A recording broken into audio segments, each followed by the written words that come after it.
देखिए, आज एक बहुत महत्वपूर्ण प्रश्न हमारे वरिष्ठ माननीय सदस्य सतपाल सत्ती जी की ओर से विधानसभा में लगा था और वो कर्मचारियों के डीए से संबंधित था।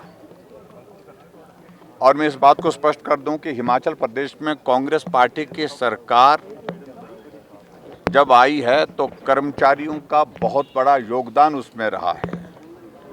कर्मचारी हितैषी कांग्रेस पार्टी है, ये एक तरह का भ्रम उनने कर्मचारियों के बीच में फैलाया था और उसकी अब पोल खुल गई। सीधी सी बात है कि जब मुख्यमंत्री हाउस के अंदर बोलते हैं तो वो एक कमिटमेंट गवर्नमेंट की होती है, एक एश्योरेंस गवर्नमेंट की होती है। और बजट भाषण में कोई बात अगर कही जाती है, अनाउंस की जाती है, तो वो अनाउंसमेंट जो है वो टॉप प्रायोरिटी पर होती है, वो कमिटमेंट होती है, फुल एंड फाइनल कमिटमेंट होती है। अब की बार बजट प्रस्तुत करते हुए मुख्यमंत्री जी ने कहा था कि मई के महीने में डीए की किस्त जारी कर दी जाएगी, लेकिन मई बीत गया, जून बीत गया, जुलाई बीत गया और अगस्त जो है ये भी बीत गया।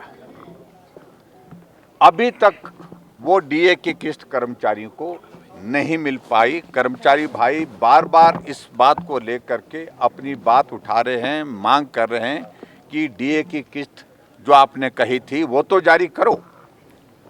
और अभी तक डीए की किस्त जो है 4+4+3 यानी कि 11% जो है डीए की किस्त देने को हो गई। अगर उसको अमाउंट की शेप में अगर हम कहें, लगभग 2000 करोड़ रुपए से ज़्यादा की लायबिलिटी कर्मचारियों की डीए की ही बन गई है और वर्तमान सरकार अभी तक उसमें दे नहीं पा रही है। वैसे तो ये प्रिविलेज का भी विषय बनता है, क्योंकि अनाउंसमेंट मुख्यमंत्री हाउस में करते हैं और उस कमिटमेंट को पूरा नहीं करते हैं, उस एश्योरेंस को पूरा नहीं करते हैं, वो एक प्रिविलेज बनता है। और निश्चित रूप से एक नहीं अनेकों घटनाएं ऐसी हो चुकी हैं जहां हिमाचल प्रदेश की विधानसभा के अंदर माननीय मुख्यमंत्री द्वारा अनाउंसमेंट की गई, एश्योरेंस दी गई, लेकिन अभी तक भी पूरी नहीं हुई है। लेकिन आज जब इस विषय को लेकर के हमने सप्लीमेंट्री मांगी, 2 सप्लीमेंट्री के बाद तीसरी सप्लीमेंट्री देने के लिए विधानसभा के अध्यक्ष महोदय तैयार नहीं थे। मुझे कोई वाजिब कारण नहीं लगता था और खास तौर से विपक्ष के नेता होने के नाते मुझे जब सप्लीमेंट्री देने के लिए कहा गया तो मुख्यमंत्री का जवाब राजनीतिक दृष्टि से सामने से आया। कहा कि 10,000 से ज़्यादा एरियर जो है आपकी गवर्नमेंट का देने को रहा था। क्या उनको अच्छी तरह से इस बात की भी जानकारी है कि जब वीरभद्र सिंह जी हिमाचल प्रदेश में सरकार छोड़ के गए थे, कांग्रेस की सरकार के बाद जब भारतीय जनता पार्टी की सरकार हिमाचल प्रदेश में बनी थी, उस वक्त भी एरियर इससे कम नहीं था, इससे ज़्यादा ही था।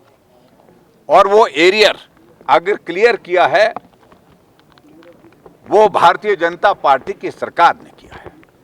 अगर हमारी सरकार के दौरान अगर एरियर बचा है, वो हमेशा बचता है, तो अगली सरकार की वो जिम्मेवारी बनती है जो सरकार सत्ता में आती है।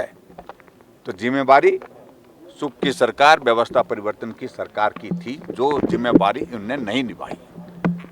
इसलिए आज जब हम इस बात को लेकर के जब मुख्यमंत्री राजनीतिक प्रश्न के राजनीतिक उत्तर दे रहे थे सारी चीज का, तो हमने कहा ये उत्तर नहीं हो सकता है। आप पहले यही बताइए कि जो आपने बजट अनाउंसमेंट की थी वो कब तक पूरा कर रहे हैं। हम आने वाले समय में करेंगे, जब आने वाले समय में करेंगे, तो ये कोई उत्तर नहीं बनता है। आर्थिक स्थिति जब ठीक होगी, और आर्थिक स्थिति ठीक होने की संभावना अभी तक कई वर्षों तक नहीं है और वर्तमान सरकार के कार्यकाल में तो बिल्कुल भी नहीं है।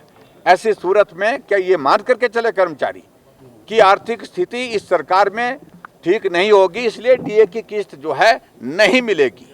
तो ये बात आज जब हमने पूछी तो उसका उत्तर उन्होंने जब नहीं दिया, और ख़ास तौर से जब आर्थिक स्थिति के लिए हमको जिम्मेवार ठहराते हैं, उनको इस बात को समझना चाहिए कि रेवेन्यू डेफिसिट ग्रांट का जिक्र कर रहे थे। रेवेन्यू डेफिसिट ग्रांट जो है फाइनेंस कमीशन ने, ऐसा नहीं है कि लास्ट में अनाउंस की थी, पहले अनाउंस की हुई थी और वो हर साल टेपर डाउन होनी थी, कम होनी थी। अपनी कमिटमेंट, अपने वादे, अपनी घोषणाएं उसके हिसाब से उनको करनी चाहिए थी।